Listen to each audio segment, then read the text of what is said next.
L'Assemblée nationale incendiée, le QG de campagne de Jean Ping attaqué et des scènes d'affrontement dans plusieurs localités de la capitale et dans d'autres villes, la situation se dégrade au Gabon après l'annonce de la réélection du président Ali Bongo avec 49,80% des suffrages devant l'opposant Jean Ping, 48,23%.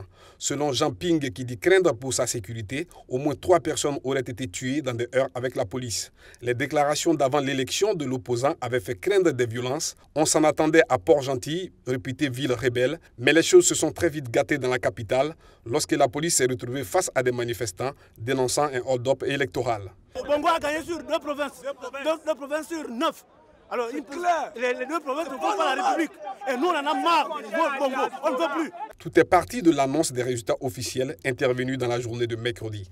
Est élu Bongo Ondimba Ali avec 177 722 voix, soit 49,80%. Je vous remercie. Sitôt les résultats proclamés, plusieurs militants de l'opposition se jettent dans la rue où les forces de l'ordre avaient été déployées dans plusieurs endroits stratégiques en prévision de troubles.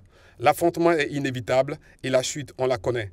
Forces de l'ordre qui chargent et procèdent à des arrestations, les blessés qui affluent dans les hôpitaux et les accusations. Jean Ping accuse l'armée d'avoir bombardé son QG à l'aide d'un hélicoptère. De son côté, le pouvoir accuse l'opposant d'avoir planifié les violences qui ont abouti à l'incendie du Parlement.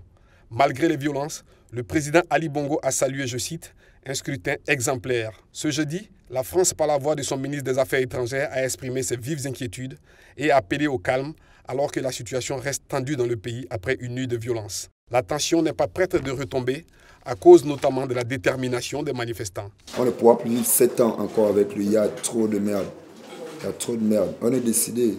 Dès qu'on m'extrait mes plans et tout ça, moi demain je suis sur le terrain encore. Dans la communauté internationale, quelques voix s'élèvent pour demander un recomptage des voix bureau par bureau. Mais selon certains analystes, la cause est bien entendu pour Jean Ping à cause notamment de ses appels qui ont abouti aux violences. Des violences qui posent clairement la question de l'avenir politique de l'ex-patron de l'Union africaine. Le précédent bilan faisait état de 14 morts et 51 blessés. Aujourd'hui, il s'alourdit.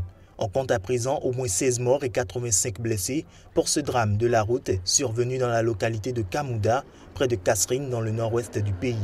Mercredi à l'aube, un accident d'une rare gravité impliquait un poids lourd, un bus de transport public et plus d'une dizaine de véhicules.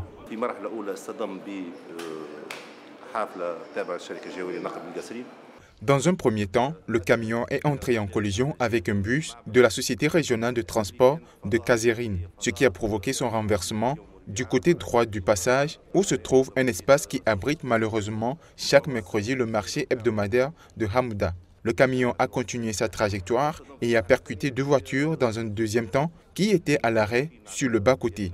Cela a provoqué le renversement du camion. Les 2 voitures ont percuté une ligne de haute tension qui a provoqué un incendie.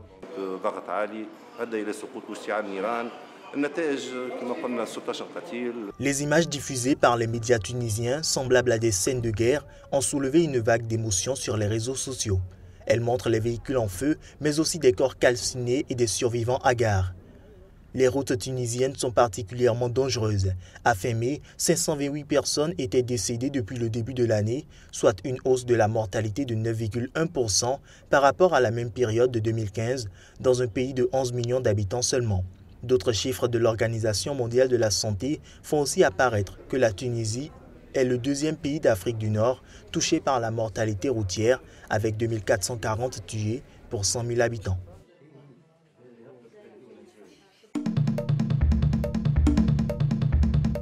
Le commandant de la police de Dar es Salaam, Simon Silo, a officiellement interdit les rassemblements politiques en Tanzanie. Les rassemblements de la police accusent l'opposition tanzanienne de vouloir organiser des manifestations afin d'inciter les populations à la désobéissance civile. Pour certains activistes, cette décision est une dérive autocrate. Dire pas de politique avant 2020, c'est très surprenant. Ce pays devrait tirer des leçons. Il y a des pays dans le monde, en Afrique, qui ont été qualifiés d'autocrates pour ça. D'autres y voient une entrave à la paix. Pour eux, cette interdiction sera sûrement source de tension dans le pays. Ils appellent à la diplomatie pour résoudre ce qui, pour eux, est un malentendu.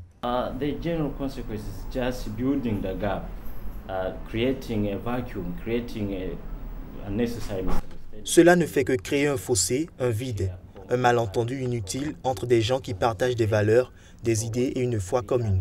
Ils devraient délaisser leurs perspectives ou leurs perceptions politiques et participer à la mission commune de construire l'avenir de leur pays.